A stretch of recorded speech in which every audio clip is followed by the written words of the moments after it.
Hello नमस्ते सबैजना सन्चै छौ। आज हामी क्लास 10 अन्तर्गत रहेर क्लास 10 को साइन्स सब्जेक्ट पढ्नेछौँ। यसमा साइन्स सब्जेक्टमा फोर्स भन्ने च्याप्टर छ फर्स्ट च्याप्टरमा, र त्यो फोर्स भन्ने हामी यसमा अध्ययन गर्नेछौँ। र फोर्समा हामी के पढ्नेछौँ भन्दा डिफाइन फोर्स, पहिल्यैदेखि पढ्दै आएको कुरा। डिफाइन फोर्स भनेको के हो त्यसको बारेमा, र यसमा ग्राभिटेसनल फोर्सको बारेमा हामी पढ्नेछौँ। ग्राभिटेसनल फोर्समा न्युटन्स ग्राभिटेसनल ल भन्ने छ, त्यो पढ्नेछौँ। त्यस्तै युनिभर्सल ग्राभिटेसनल कन्स्ट्यान्ट भनेको के हो त्यसको बारेमा पढ्नेछौँ। र एउटा न्युटन्सले दिएको एउटा फर्मुला छ, F=gm1m2/d² हो, त्यसको बारेमा पनि हामी यहाँ अध्ययन गर्नेछौँ। र त्यही फर्मुलामा आधारित रहेर मासलाई र त्यसको डिस्टेन्सलाई भ्यारी गर्दाखेरि, चेन्ज गर्दाखेरि फोर्समा, ग्राभिटेसनल फोर्समा कस्तो इफेक्ट पर्छ भनेर पनि हामी यस च्याप्टरमा अध्ययन गर्नेछौँ।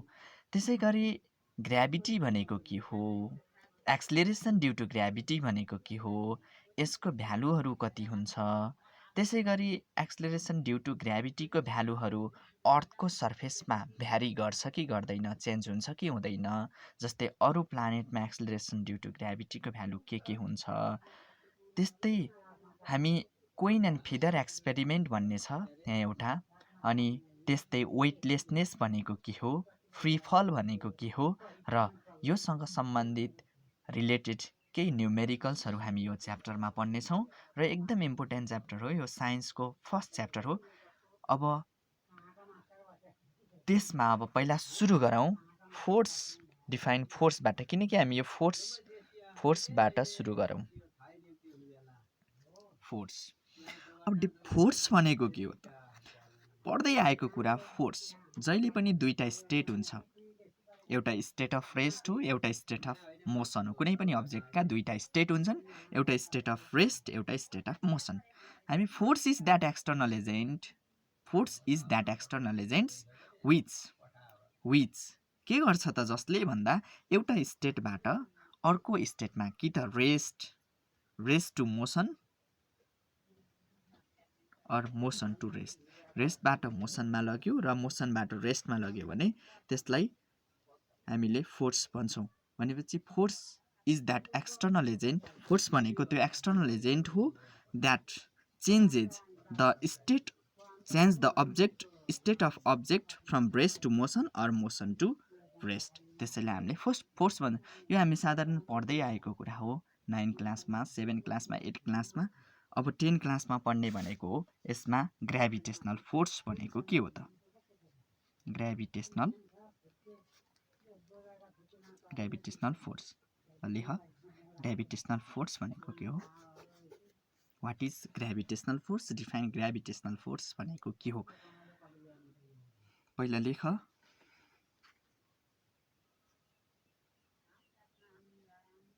The force of attraction between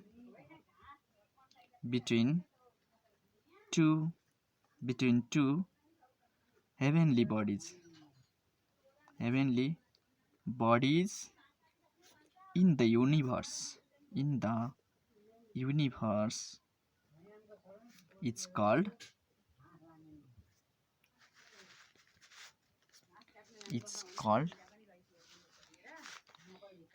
called the force of attraction between two heavenly bodies in the universe is called gravitational force अथवा gravitation.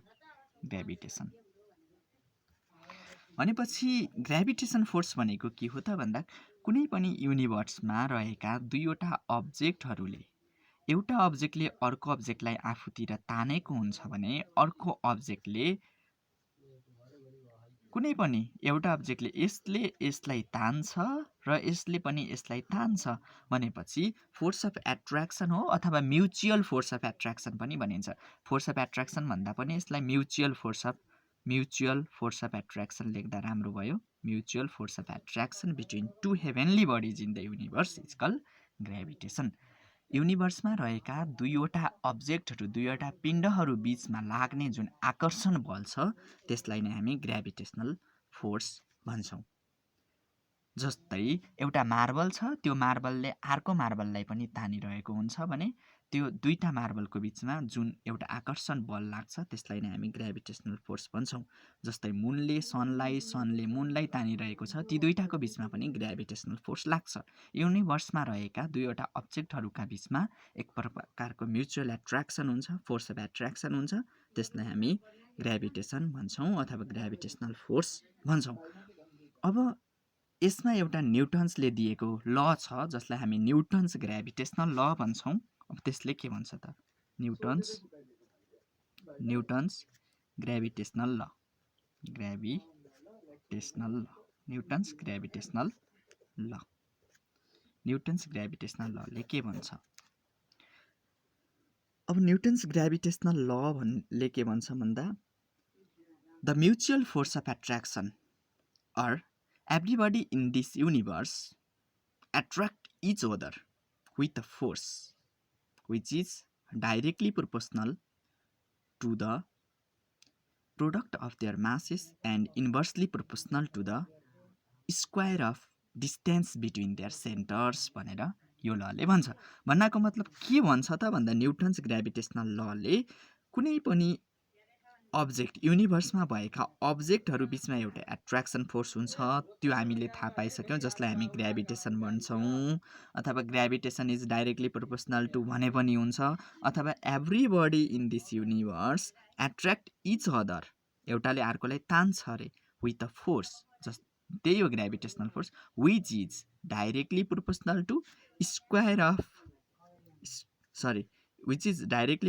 To product of the masses. ती दुईटाको बीचको मासेसको प्रोडक्टसँग मल्टिप्लिकेसनसँग डाइरेक्टली प्रोपोर्सनल हुन्छ र तिनीहरूको सेन्टरको डिस्टेन्ससँग, सेन्टर्सबाट जति डिस्टेन्स छ त्योसँग त्यसको स्क्वायरसँग इन्भर्सली प्रोपोर्सनल हुन्छ भनेर न्युटन्स ग्रेभिटेसनल लले भन्छ। ल लेख त, व्हाट इज न्युटन्स ग्रेभिटेसनल ल? It states that everybody in the universe attracts each other with a force which is directly proportional to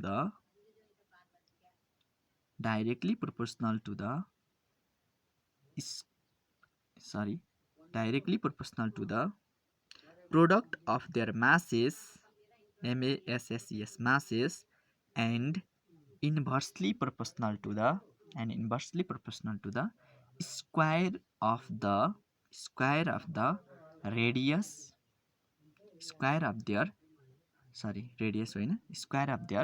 distance between their centers है, distance between their center हो। त्यो भयो, मैले लेखाइदिनु। अथवा त्यो एभ्रीबडी भन्दा पनि त्यो ग्रेभिटेसन इज डाइरेक्टली प्रोपोर्सनल भन्दा पनि हुन्छ है।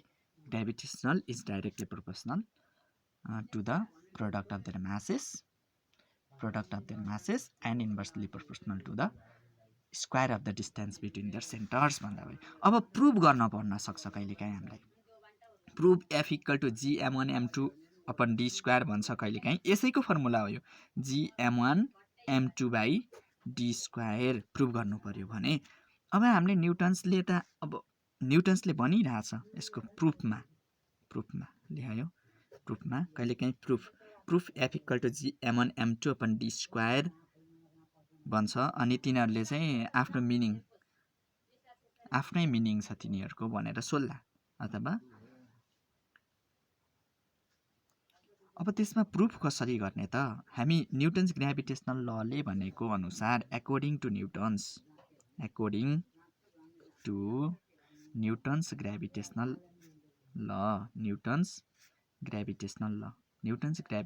लले के भन्नु त? ग्रेभिटेसनल ल, अकॉर्डिङ टु न्युटन्स ग्रेभिटेसनल ल।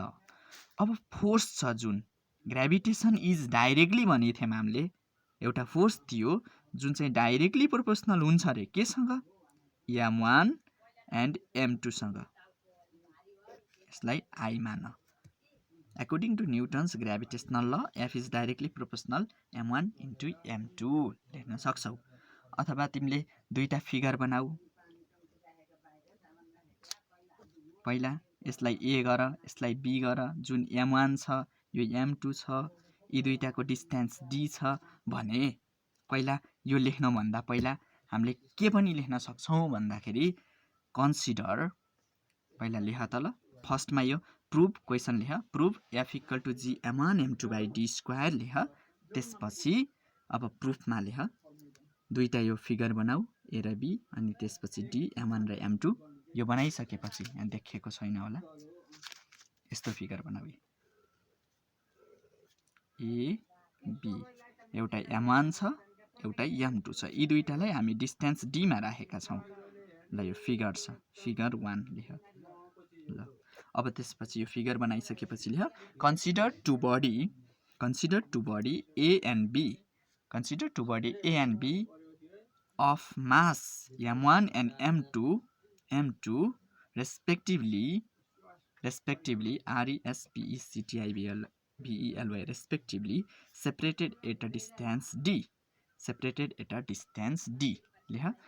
then according to Newton's gravitational law F is directly proportional to m1 into m2 त्यही भनेछ त्यस्तै I गर त्यसलाई and II मा F is inversely proportional to 1 by d square यसलाई II गर F is तिमीहरु राम्रो नोट लेख्नुपर्छ किनकि यहाँ अलिकति बद्दा तरिकाको भइरहेछ यहाँ मैले लेख्दाखेरि तैपनि तिमीहरुले बुझेर राम्रो नोट लेख्नुपर्छ यो होमवर्क चाहिँ देखाउनु पर्छ F is directly inversely proportional to 1 by d square यसरी छ अब यी दुईटालाई हामी कम्बाइन गरौँ मिलाइदिउँ त ल कम्बाइनिङ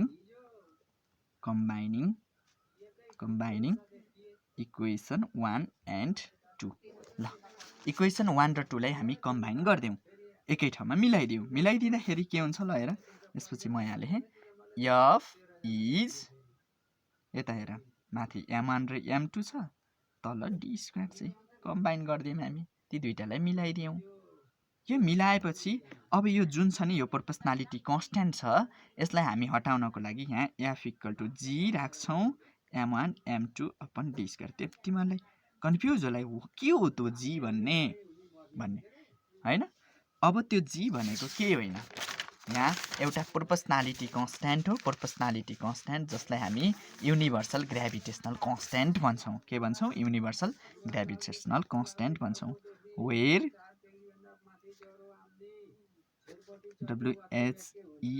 where g equal to universal gravitational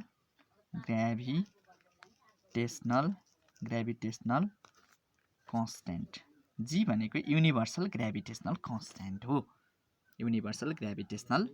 constant हो जसको भ्यालु g को भ्यालु कति हुन्छ 6.67 into 10 को पावर -11 न्यूटन मीटर स्क्वायर पर केजी स्क्वायर यो पर केजी स्क्वायर है प्रति g को भ्यालु 6.67 into 10 को पावर -11 न्यूटन मीटर स्क्वायर पर केजी स्क्वायर यसको भ्यालु हुन्छ अब यसरी चाहिँ हामीले what is gravitational force what is Newton's gravitational ल व्हाट इज अनि त्यसपछि प्रुभ गर्न सक्छौं g m1 m2 by d square गरेर त्यस्तै अब युनिभर्सल ग्रेभिटेशनल कन्स्ट्यान्ट भनेको के हो पनि यहाँ सोध्छ अब कहिलेकाहीँ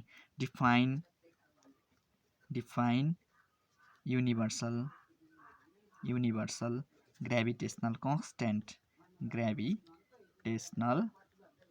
कन्स्ट्यान्ट युनिभर्सल कन्स्ट्यान्ट अथवा g भनेको के हो डिफाइन गर भन्छ अब त्यो डिफाइन g भन्यो युनिभर्सल ग्रेभिटेशनल कन्स्ट्यान्ट भनेको के हो अब हामीले थाहा पायौं वी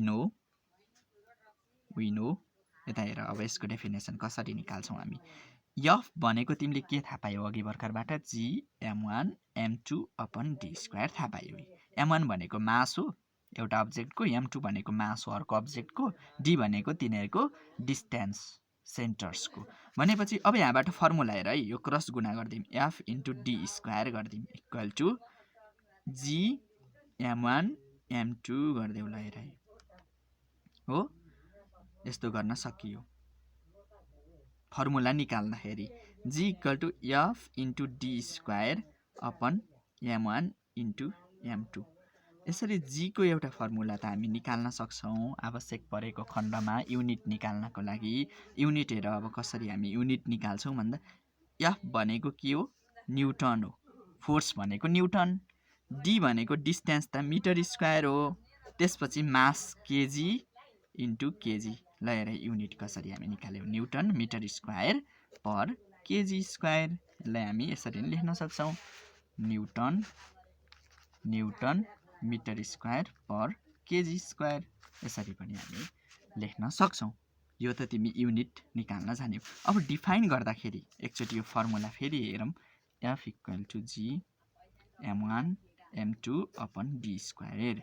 अब यसको फर्मुला हेर है, यदि कुनै पनि अब्जेक्ट छन् दुईटा 1 केजी का छन्, ल हामी मानौँ 1 केजी का छन्, यिनीहरूलाई 1 मिटर डिस्टेन्समा हामी राखौँ, ल 1 मिटर डिस्टेन्समा सेपरेट गराउँ। अब यसको m1 कति छ हेर त 1 केजी, m2 कति छ हेर 1 केजी, डिस्टेन्स कति छ 1 मिटर छ। अब यो फर्मुलामा राखौँ है, के हुन्छ f equal to g m1 भनेको 1 m2 भनेको 1 d भनेको पनि 1 स्क्वायर। हेर त f इक्वल टु g आयो कि आएन, आयो। अब यस्तो अवस्थामा g को भ्यालु केसँग बराबर हुने रहेछ हेर त, फोर्ससँग बराबर हुँदो रहेछ। के फोर्स हो, ग्रेभिटेसन फोर्स, ग्रेभिटेसन फोर्स। भनेपछि यसलाई हामीले कसरी डिफाइन गर्न सक्यौँ त भन्दा universal gravitational constant is defined as the force हो, ग्रेभिटेसन फोर्स हो, gravitation force when the unit mass of two bodies are separated at a distance of unit distance भन्न सकियो। अथवा के भन्न सकियो भन्दा universal gravitational constant is that gravitational force हैन, ग्रेभिटेसनल फोर्स हो which is exerted when 1 kg of each mass are separated by 1 meter। एक केजी का मास हामी 1 मिटरमा छुट्याएर राख्दाखेरि जति ग्रेभिटेसनल फोर्स प्रोड्युस हुन्छ त्यसैलाई हामीले युनिभर्सल ग्रेभिटेसनल कन्स्ट्यान्ट भनेर डिफाइन गर्छौँ। भनेपछि अब तिमीहरूले एउटा यहाँको डेफिनेसन पनि याद गर्नुपर्छ। What is universal gravitational constant भन्यो भने universal gravitational constant is equal to that gravitational force which is produced by each unit mass are separated by unit distance।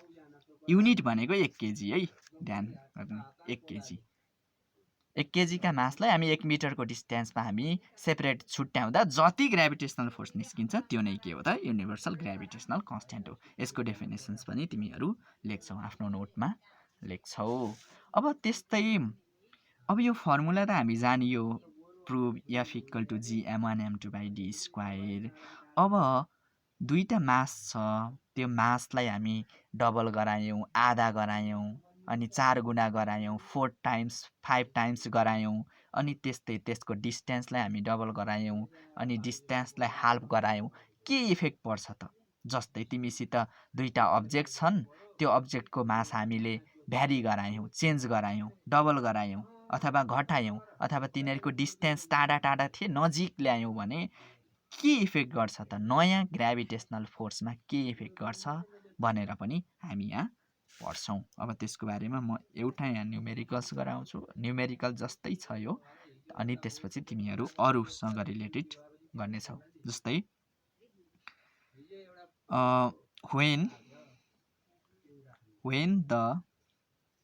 when the mass of each body body is doubled भन्ने ल question double ल हेर के हुन्छ effect है what is the effect in the ग्राभिटेसनमा के effect पर्छ when the mass of each body is doubled भन्नाको मतलब यो बडी छ ए यो अर्को बडी बी छ मानव यो 100 केजीको थियो यो पनि 200 केजीको थियो यी दुईटालाई हामी डबल बनायौँ भने ग्राभिटेसन फोर्समा कुन इफेक्ट पर्छ भनेर सोध्यो ल यो 100 लाई हामी 200 बनाऊ त्यस्तै यो 200 लाई 400 बनाउनु पर्यो यदि साधारण छ भने तर m1 र m2 मान्दाखेरि अब डबल गर्दाखेरि के भयो यो 2m1 हुन्छ यो 2m2 हुन्छ ल त्यसको डिस्टेन्सलाई हामीले केही चेन्ज नगरौँ है त के हुन्छ अब यस्तो अवस्थामा हामी यसलाई सोलुसनमा कसरी लेख्नुपर्छ हेर वी ह्याभ तिमीलाई थाहा छ अहिलेसम्म पढेको कुरा f equal to g m1 m2 by d square छ अब त्यसपछि न्यू अथवा f ड्यास हामी अब when mass of each double हो कि होइन when mass of each body is double गरेको छ ल हेर इच बडी गर्दाखेरि न्यू छ नि अब यो m1 लाई त m1 भनेको त कति हुन्छ 2m1 भयो हामी डबल गराएको छौँ हैन new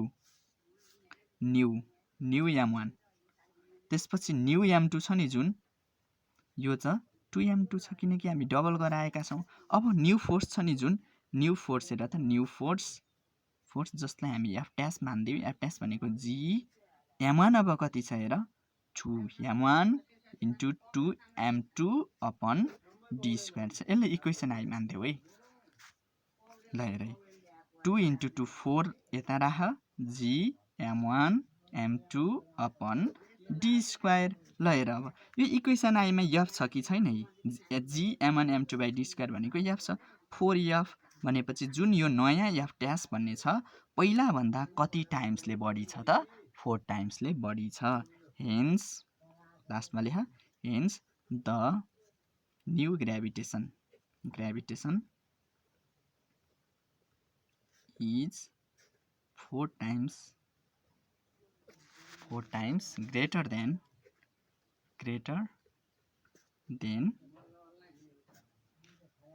than old gravitational force है चेन्ज हुन्छ के यो gravitational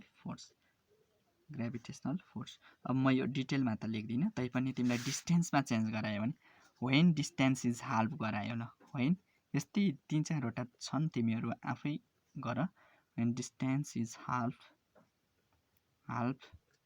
and mass remain constant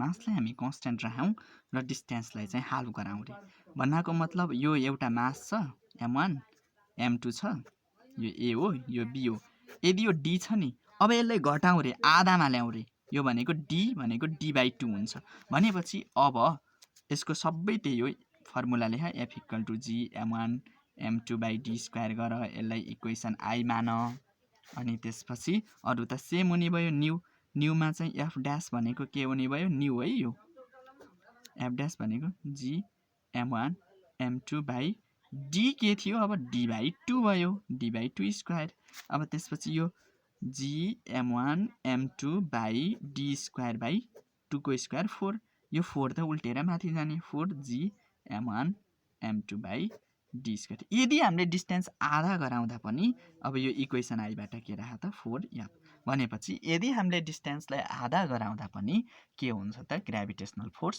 4 times बढी हुन्छ अब यसरी तिमी घटाउँदाखेरि मास घटायो भने मासलाई आधा गर्ने अब कति टाइम्स भनेको छ त्यही अनुसारले एक्जाममा न्युमेरिकल यसरी भ्यारी गरेको आउन सक्छ र योसँग रिलेटेड पनि तिमीहरू अरु जस्तै अब व्हेन डिस्टेन्स इज डबल गर्ने मास रिमेन कन्स्टेन्ट मासलाई डबल गराउने मासलाई ट्रिपल गराएर हेर्ने के हुन्छ त्योसँग रिलेटेड टेन्सेट्समा प्रब्लमहरु छन् त्यो सल्भ गर्ने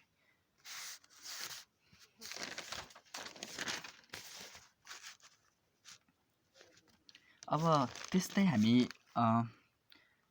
ग्राभिटी भनेको के हो वेट भनेको के हो, मास भनेको के हो, अनि एक्सलेरेसन ड्यु टु ग्राभिटी भनेको के हो, value of acceleration due to gravity in different places, अर्थमा, मुनमा, होइन, जुपिटरमा, तिनीहरूमा के हुन्छ, केले त्यसलाई प्रभाव पार्छ, एक्सलेरेसन ड्यु टु ग्राभिटी केसँग डिपेन्ड हुन्छ भन्ने कुरा छ। अनि अर्को कुरा, अघि तिमीले पढिराख्दाखेरि न्युटन्स ग्राभिटेसनल लमा जुन फोर्स छ, ग्राभिटेसन फोर्स छ, त्यहाँ इफेक्ट गर्ने फ्याक्टर्स भनेका दुईवटा फ्याक्टर्स थिए।